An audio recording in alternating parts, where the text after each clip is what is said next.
You're listening to a Nerds podcast. All things nerds, music, horror movies, pro wrestling, video games, anything nerds would like. Once again, we're back with another episode of a Nerds podcast. Today, I have a young gentleman with me. Is it Shoot Taylor? Am I saying it right? Shoot Taylor, that's it, man. All right, cool. My podcast is basically, it's called Nerds Podcast because it consists of music, movies, comic books, cartoons, professional wrestling, anything nerds would like. It's all encompassing. But you don't have to be a nerd to like it. Just, I like the this more nerds more vacate to it and whatnot. So you are practicing professional wrestler? Yes, so I am practicing professional wrestling right now. I'm going in my third year. That's all right. Now. That's pretty cool. Now, were you a fan of it as a kid? Oh, yeah, I was a big fan. That was the only thing I can remember being interested in since the time I was about 10 years old. Okay. Who was the people you vacated to as a kid?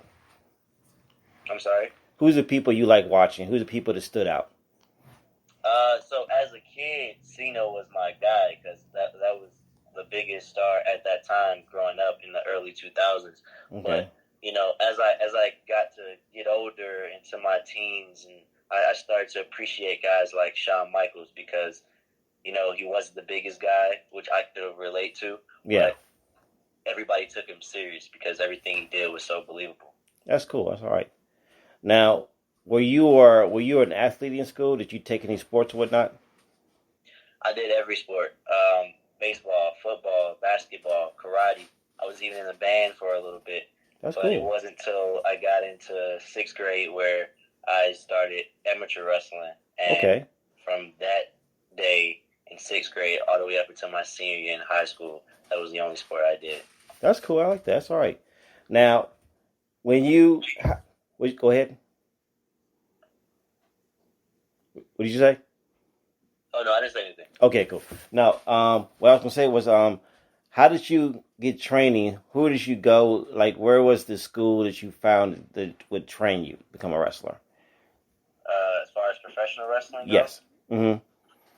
So, I found this school that was ran by WWE Hall of Famer Teddy Long. I don't think it's still around now, but okay.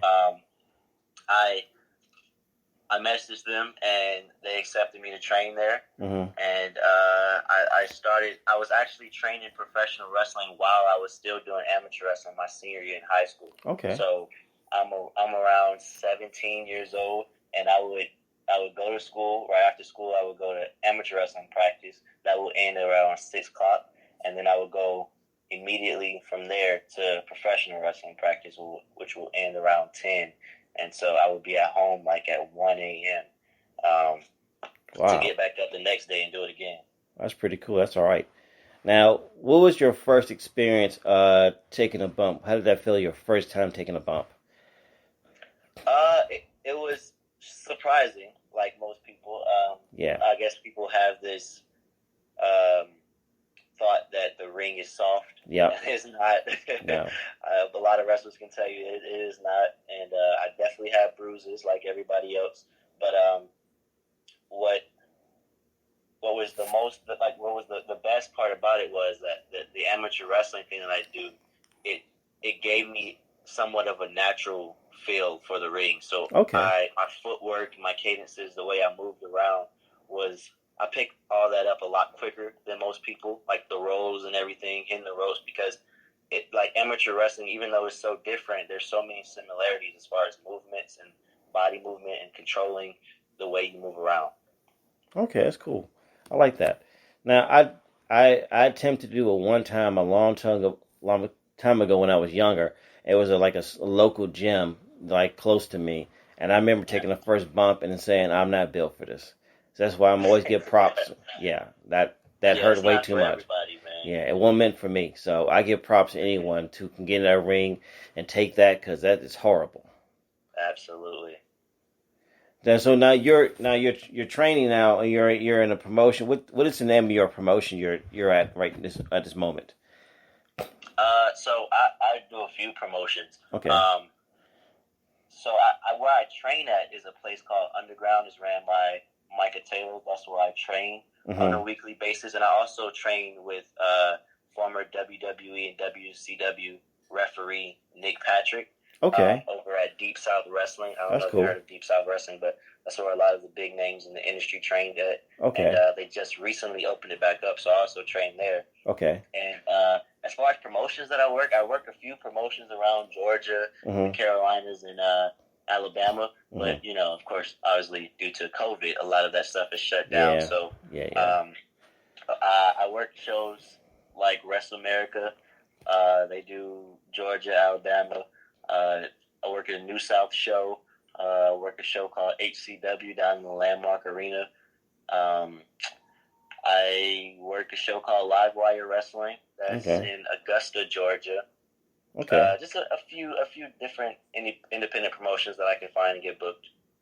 How is it? How is it like that? Like when you go from promotions, do you have any say so in your character? Do you have any?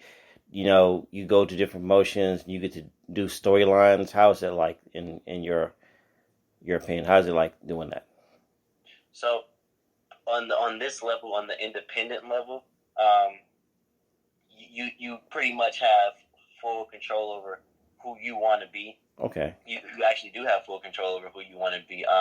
Obviously, the promotion has their idea of what they want you to do as far as storylines go, or as far as the direction they want to take you creatively for their own story for their company. But as far as your individual self, you control your look, your the way you want to be perceived, your moveset. Everything is like they say, it's called independent wrestling. So everything is controlled by you, the wrestler. That's cool. Now, do you watch any of the other promotions like AEW, Impact? Do you watch them lately? Yeah, so I watch everything, man. Everything you can think of, I watch it. AEW, Impact, Ring of Honor, Major League, WWE, every single thing I watch. I watch things overseas. That's cool. I watch like any bit of wrestling I can watch, even wrestling from way before I was born. Okay. Wrestling in the 80s, wrestling in the 90s, wrestling in the 70s. Okay. All wrestling. I just love watching wrestling. Studying tapes, man. Oh, that's cool now. I like that. Now, like, what do you think about, since you said you watched most of them back in the 70s, when you look at back in the 70s, do you look at some of their moveset and think you would incorporate it, or do you look at it as outdated or anything? I'm just curious. Man, I don't believe in outdated in pro wrestling. Man. Okay. Especially nowadays, where we've gotten to a point where literally everything you do or everything you see have been done before by someone. Yeah. I feel like recycling or reviving old things is good. It's good now.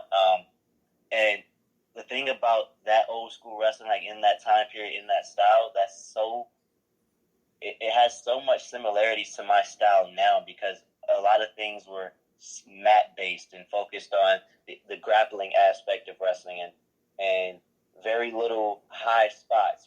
I mean, I have my fair share of flashy moves, but when it comes down to ground and pound and just straight up old fashioned wrestling, that's my wheelhouse.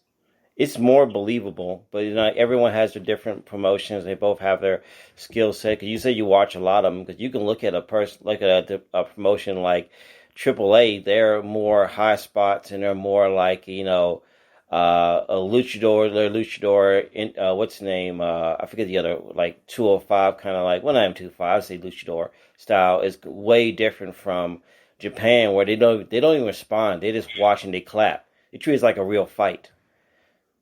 Yeah, man. I mean, everybody has their niche. Everybody has their style, their lane in wrestling, and I feel like now, especially today, there's a place for any type of wrestling you enjoy.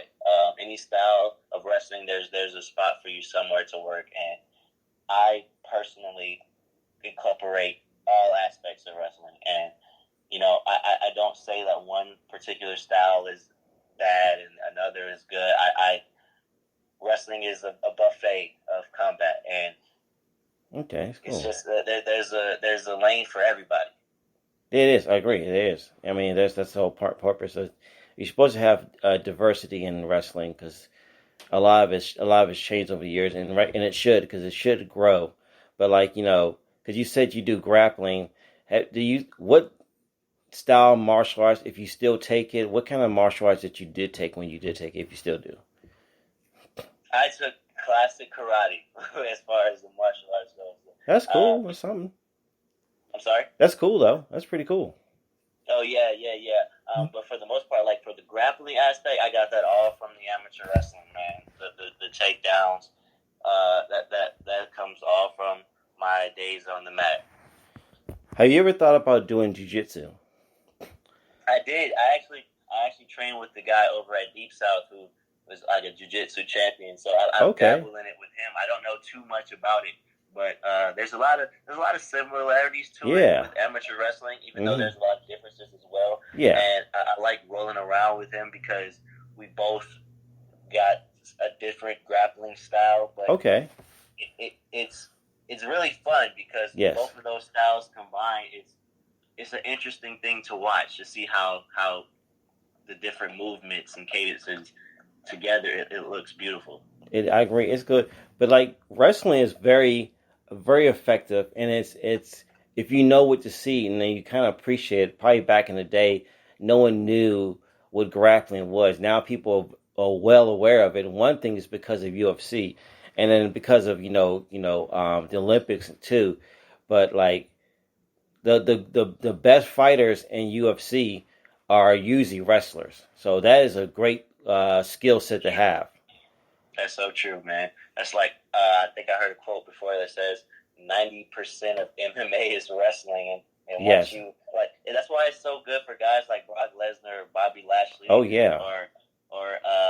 Daniel Cormier, or Tyron Woodley, guys who have that wrestling background when they transform or they cross over to MMA. Yeah, like that's half of the battle right there, and once they got that part perfected, because most of those guys wrestle their whole lives from school. So once they get that part down and they go over to MMA, and all they have to do is incorporate like strikes and holds. Those are the best fighters in my opinion. They are. I agree. They are wrestling backgrounds. They are because a lot of people are not used to a takedown. A takedown is jarring for a person. That's why Brock Lesnar was so good, because he was fast. Oh yeah. But yeah. So like what is your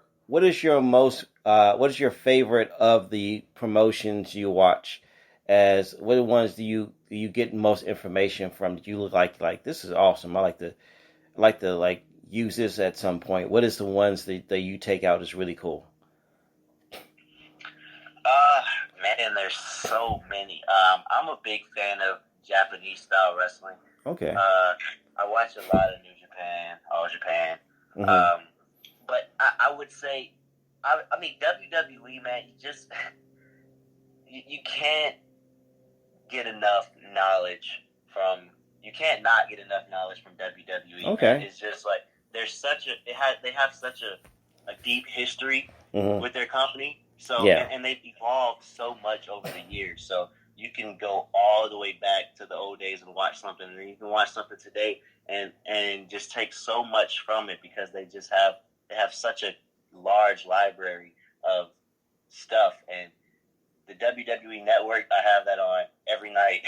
That's cool. Before I go to sleep, like I'm watching something on the network, man, because they have so much, and even now they have like indie promotions on the network and the old territory days of the network, man. So I dabble a lot in that type of stuff.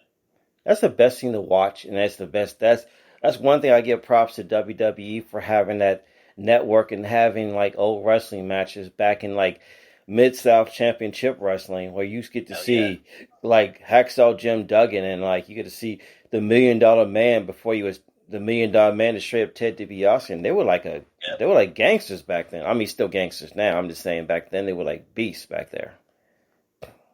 Yep, absolutely. Like, and you said you are a big fan of Shawn Michaels. Do you remember well, this is gonna be hard because you were really young. Do you remember one match? And that's okay. It's gonna be kind of vague, but I'll ask you one. Do you remember what match? I'll say matches that you liked about Shawn Michaels. You can just name anyone because it's kind of vague to ask. Like, what's your favorite? What's the match? Man, that Shawn Michaels, bro. That's like, dude. There's so many. Where do I even start? Obviously the one that everybody loves, which is WrestleMania 25 with The Undertaker, which is arguably one of the greatest matches of all time, if not the greatest match of all time. Yeah. The story that they told in that match, the build up to that match, and then obviously the match was just that's something that every wrestler, when you get into the business, that's something that every wrestler is encouraged to watch. That's something that every wrestler watch to try to emulate that crowd reaction, that level of storytelling and drama. Mm-hmm. That match, Shawn Michaels had a match with Cena. It was an hour-long match, I believe, on a Raw. Okay, yeah. Raw. Mm-hmm. Man, there's so many Shawn Michaels. Yeah, matches. I know that's what's very vague. That's what's like, it was kind of weird asking that question. Because you can name 1,000. Bret Hart. Yep. It was a title versus title match. I believe it was Survivor Series. I think so. It was the Iron Man match, too. You can see that one, too. Was that the Iron Man match? Was that what the Iron Man one? Was that a separate one? I don't think so. I can't remember, but because I know HBK and Bret Hart had a few matches, but that one in particular, Survivor Series, always stuck out to me because of that version of HBK is my favorite. When he the arrogant young HBK, I was going to ask you that. HBK who came out there, he was good and he knew he was good, mm-hmm. and that match was in particular was such a technical masterpiece. I haven't watched it in a while, but yeah, it is. Technically, that match is unmatched. Now, like, what version? And you already kind of, it's gonna be kind of silly asking this question because you technically kind of answered my question before I asked it, but I'll ask anyway. What version of Shawn Michaels you like more? The heel version or the babyface version? You know, technically you actually answered my question. Well, before I answer that question, I'm going to just go ahead and say this. Every version of Shawn Michaels is amazing. Yeah. And in my opinion, I love that heel Shawn Michaels better. Mm-hmm. It's just something about that attitude, like I said, with him being the best and knowing he was the best, and the crowd hated it. That yes. was just, man, that's magic. That's magic. Shawn Michaels is one of the greatest of all time, man. Yes. So when you were young, what era was out? Was it the ruthless aggression era? Was it the attitude era? What era that stood out for you? Oh, you said Shawn Michaels, but still, what era stood out for you when you were young? Man, I'm young, so yeah, that's why it's kind of weird. The era that I grew up in was the John Cena. People like to call it the PG era. Oh, okay, yeah. It was the most notable thing growing up was the whole Team WWE versus the Nexus thing. That was the era I grew up in. Yeah, cool era though. But I watched everything. Yeah, that's good though. Over the years, I started going back and watching old wrestling, and I think my favorite era growing up, just because I was growing up in the era, was the era of John Cena and the Nexus, because I grew up in that era.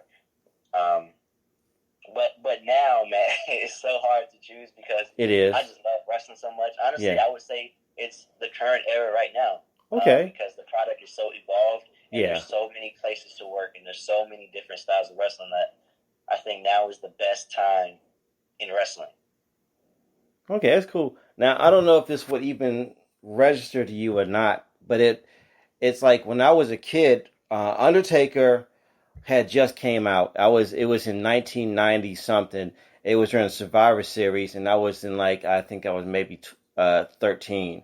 maybe 14 or something like that. And that was the Undertaker. He was the only guy from any era who me growing up had never broke character. He was the only one who stayed in character the entire time until he retired. And now he does interviews, and it's the most jarring thing to hear him talk like a regular dude. Did you ever see him like that, or did you see him as like a regular dude? Growing up. Yeah. Oh no, no, growing up, I don't think anybody could differentiate the character of Undertaker on screen and the real guy. So no, yeah, because he was so good at living that gimmick and being that gimmick that, I mean, he was the Undertaker, so everybody saw him as the Undertaker. Yeah, that's why I say it's so crazy. I talked to someone else about that. We talked about it for a good minute, and I was like, it's so weird to see him, because he had done a few interviews before he even did Stone Cold's interview, and I was like, hearing him just regular talking, it's like I can't get over the fact he's just sitting there telling stories, and it's like this is wild, because he's the only person I knew. Do you go ahead? No, I was agreeing with you. Yeah. Do you know who, since you watch a lot, do you know who Big Van Vader is? Yes. Did you know the story about Big Vader? I'd say Vader and Undertaker, and they were like in, I'm just going to say Kuwait. It's probably not Kuwait. It was some Middle Eastern country, and they were there, and they were, I guess, Vader was going for the title, and Undertaker held it at the time, and they went to Kuwait. Did you know that story? I do not know. This is going to be an interesting story. You're going to like this one. Okay, this is the time when, like, still kayfabe was a thing, and, people stayed in character, never broke character. Undertaker, he was kind of in character, but he didn't go overboard. And, like, the reporter guy was naive. He didn't mean to be disrespectful. Some people don't know. They don't know that this is persona, and people get a little offended if you kind of, like, try to break through their persona. Well, Vader got a little too overzealous in his conversations and got up, turned the table over, and grabbed the reporter by the throat. Well, you don't do that in the Middle East. You don't do it in any of those Middle Eastern countries, because they'll be in your ass. And he almost didn't make it out, because they do not play like that. And it's on, if you ever go to Bruce Pritchard's Something to Wrestle With, and it's in the archive, you can probably hope it, because if you have it, they might let you listen to it. Go on YouTube or something. You'll hear the entire story. It's insane, because I remember when it happened, and he almost didn't make it home. Yeah, man, that's passion. We're passionate about our business. Yeah. And then there's another story with less dangerous. Did you ever hear the story about Chris Jericho in Brazil? I did not. Yeah, he tells about it. He tells it in his interview. He says that when he was there, because he's supposed to play a heel, and heels do what heels do. They're supposed to rile the crowd up. And he grabs a Brazilian flag and he stomps on it. Well, I guess that's a federal offense in Brazil, and he almost got arrested. They managed to get him out of there without anything scathed, but I think since, it was a big to-do, Vince McMahon suspended him and fined him for it, but that was more of a smaller version of the Vader thing. Nothing really happened dangerous, but it could have been a situation. But like they don't, even though they know it's a show, they don't play around. They were highly upset though. But yeah, those stories, like the old era of like kayfabe. Do you think that? And this is a silly question. In some ways, a silly question. Do you think that kayfabe could survive now? I mean, that's kind of a dumb question in some ways.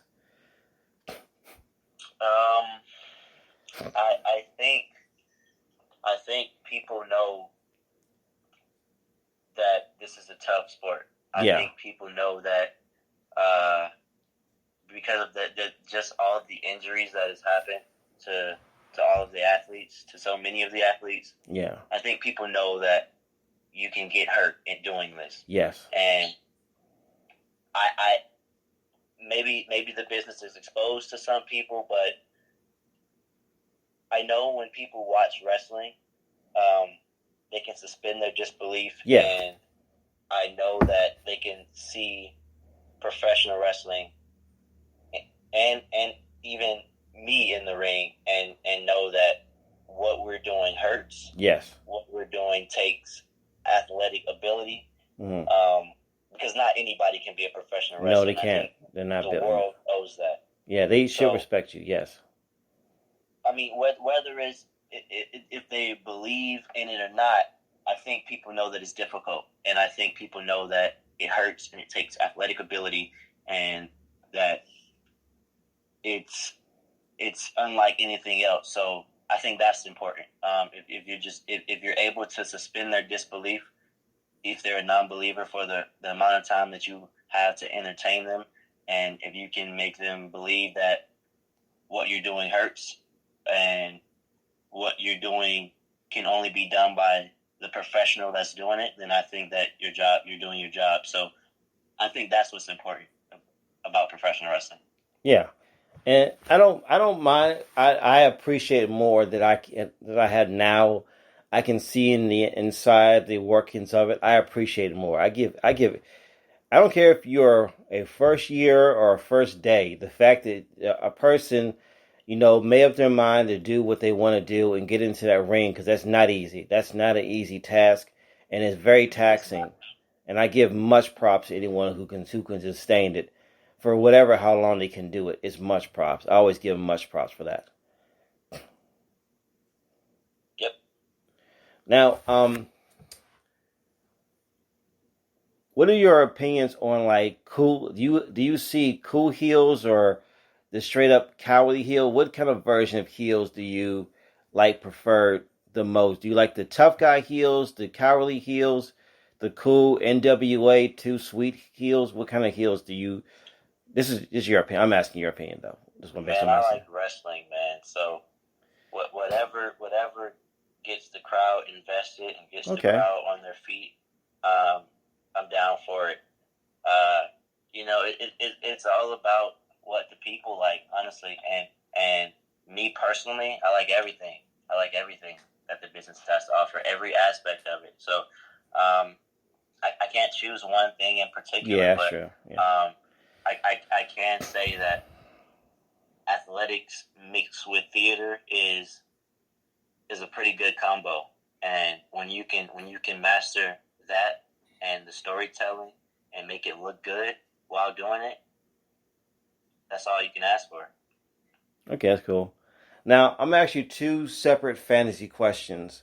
And this first one I'm going to ask you, and this is this is a fantasy question, so you can answer whatever. Let's say living and dead, doesn't matter who it is, in any era. They say you're at this big promotion. This is all made up promotion. And the big guy comes to you. He goes, look, man, you can wrestle any of these people you want to wrestle for whatever. Living or dead, doesn't matter because you watch them all.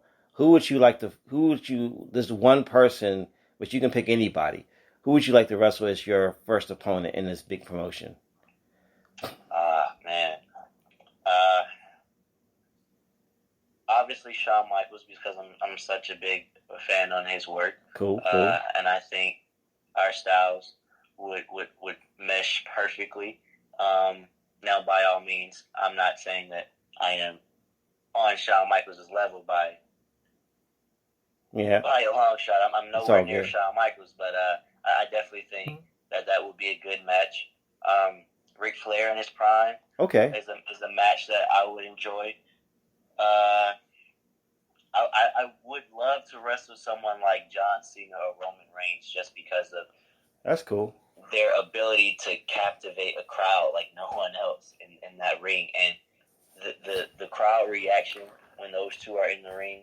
I've heard wrestlers say that it's unbelievable, and I think that's every wrestler's dream, to be able to have everyone in the arena standing on their feet, whether it's to cheer or boo. Yeah, they're invested. So those type of matches I would love. Anybody on the NXT roster. Cool. That's my favorite. That's all right. It's my favorite style of wrestling at the moment. Okay. That in Japanese. That's cool. That's all right. I like that. Now, this is the second like fantasy question. This is more like let's say you know how there's fractions like DX, NWO, the what's the name, Nation Domination.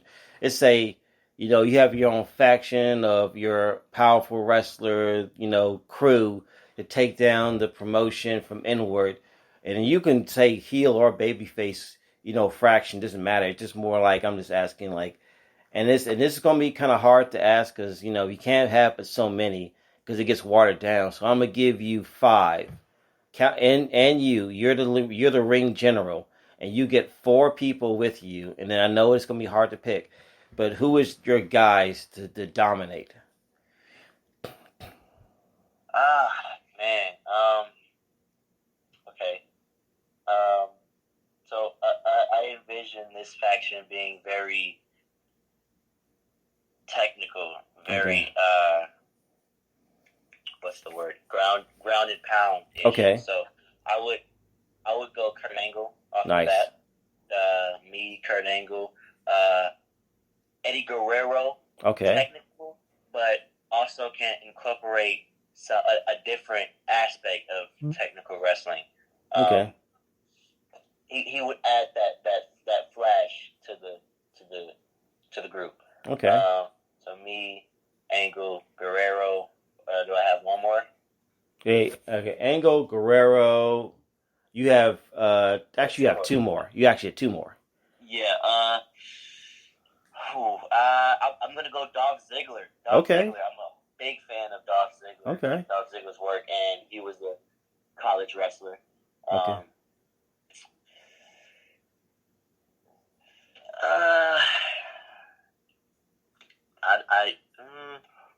I would say Shelton Benjamin would be the last one.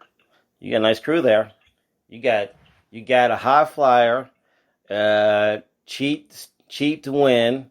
You got two grapplers. You actually got three grapplers. Guys, sometimes I forget that Dolph Ziggler actually is, a very accomplished wrestler. Oh yeah. So you got three monsters, and keep in mind, Shelton Benjamin actually trained Brock Lesnar. So you got a person who actually trained the monster. Oh yeah. That's all right though. I like that. Now, before I say anything else, I want to thank you so much for allowing me to interview. I'm very grateful. I want to let anyone I'm not grateful that they let me interview them, because if you taking time out of your schedule to let me interview, it's pretty cool. And I want to say off the top, I really appreciate it. Oh yeah, man. Thanks for having me on the show. That's cool.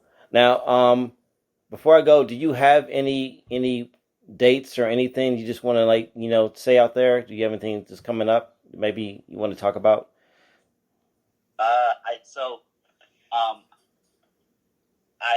Because of COVID, man, shows come.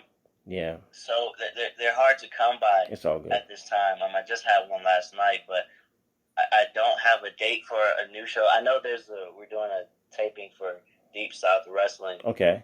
This week, but that's a pre-tape, so I don't know when it's going to be out. But I can say this.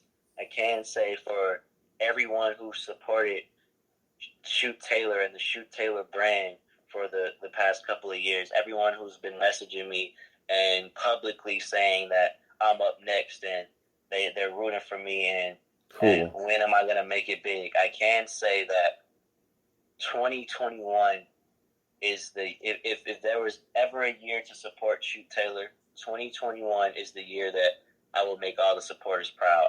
That's all right. I got something in the works right now. I'm talking to a major company right now. That's all right. And then that's on a everyday basis. So yeah. What I can say is,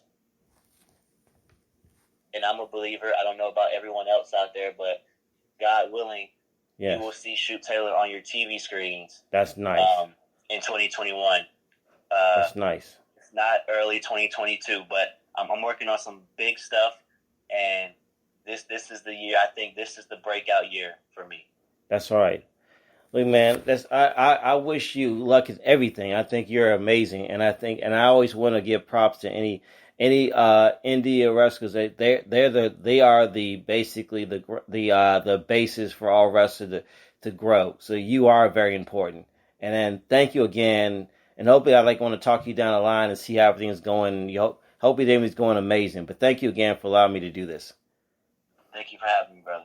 All right, man. I'll talk to you later. Later. All right. Once again, this is Shoot Taylor, another amazing professional wrestler who has allowed me to basically interview him. So I am once again grateful for him to do this, and I am signing out.